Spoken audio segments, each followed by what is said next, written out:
সংসারী নারীদের আসলে ঘুমাইতে যাইয়া শান্তি নাই। তারা ঘুমাইতে যাইয়া স্বপ্ন দেখে যে সকালে উঠে কি নাস্তা তৈরি করবো, ওইটা রেডি করতে হইব, আর ওইটা কি কেমনে কি করবো সবাইরে আসলে কোন নাস্তা বানায় খাওয়াইলে যে সবাই খুশি হইব। সব মানে কি বলবো আর, আমার মতো আমি মনে করি যে সব নারীদের একই অবস্থা।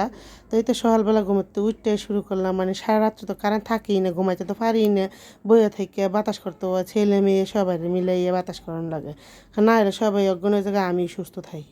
তো এরকম একটা দশাই তো শুরু করলাম সকালবেলায় আমি ডাল রান্না করা। ডালের মধ্যে কিন্তু আমি একটা নাগামরিচ বলে অনেকে, আবার অনেকে বলে বোম্বাই মরিচ, আমরা বোম্বাই মরিচই বলি। তো এই মরিচটা একটু অল্প একটু কাইটে দিলাম, যেহেতু লাল একবার পাকনা দেখতেই আছে। আমি এবার কেসিতে কাইটে দিচ্ছি, বুঝছেন। আমি আবার রান্না বান্নার মধ্যেও কিন্তু অপারেশন করি, সব কিছু কাটাকাটি করুন লাগে, আমি কী করবো কোন। এই তো দেখেন সুন্দর করে ভালো করে সব মশলা দিয়ে কষাইয়া তারপরে রান্না করতেছি, যে পরিমাণ মতো পানি দিয়ে 3টা সিটি দিলেই হয়ে যাবো গা। কারণ এত সহজ তাড়াতাড়ি করোনার লাগিয়ে প্রেশার কুকার একটা কী কম একটা বড় উপকারের জিনিস আমাদের সংসারে চালানোর জন্য, নারীদের জন্য। তার মধ্যে আবার বোতল গ্যাস। এই তো দেখেন সিটি দিবে, এখন অপেক্ষা করতেছি, দেয় না দেয় না, তো কী করবো, রাগ করে বন্ধই করে দিলাম।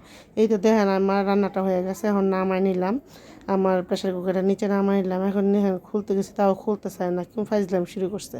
এই তো দেখেন কি সুন্দর কালার আর কি সুন্দর রং চলে আইছে, দোনটা কিন্তু একই। এই তো আমি এখন সব কিছু বেড়ে নিলাম, আর এই পাশে আমি রুটি সেঁকতে চলে আসি, আমার ননদের রুটি বানাইতেছে আর আমি সেঁকতেছি। এই তো শেখা শেষ, তারপর খাওয়া দাওয়া নিয়ে ব্যস্ত হইলাম। এই তো দেখেন আমি কিন্তু আপনার ঘরে যে এরকম থালা আছে, স্টিলের হোক কাঁচের হোক আর যাই হোক, এটা শো আপ করার দরকার নেই, আসলে সব কিছু তার দেখানোর বিষয় না। আমি এটাই স্টিলের থালাতে লইয়ে নিলাম। আর সবাই কিন্তু ফোড়া রুটি খায়, এটা কিন্তু আসলে কেউ দেখায় না, আমি দেখাইলাম, এটা আমার একটা ক্রেডিট, বুঝছেন।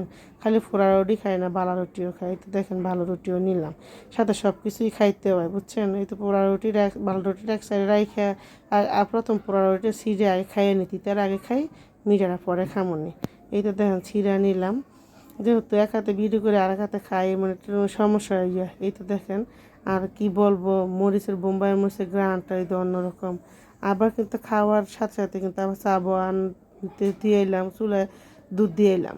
এই তো দুধ আর চিনি একসাথে দিয়ে গরম হতে দিয়েছি, আর চাটা হওয়া পর্যন্ত অপেক্ষা। আর এই চাটা কিন্তু কয়জনটা দিলাম জানেন, প্রথম ননদ স্কুলে যাবো, ননদরে বানাইয়া তারপরে দিলাম ননদে, আর ছেলে খাইয়া গেল। আমার ছেলে আবার আজকে খাইব না, বুটের ডাল দিয়ে সে মাংস দিয়ে খাইব, মাংসের ঝোল নাই আজকে, তো কী করবো। তো বললাম যে তুমি চা হইলে চা দিয়ে তারপর চুবাইয়া রুটিটা ভিজাইয়া যায় না। আসলে কি আপনাদের ছেলেমেয়েরা কেমনে খায়, নাকি শুধু আমার ছেলেমেয়েরাই কেমনে খায় আমি জানি না আসলে। তো সবাই ভালো থাকবেন, সুস্থ থাকবেন, আল্লাহ হাফেজ।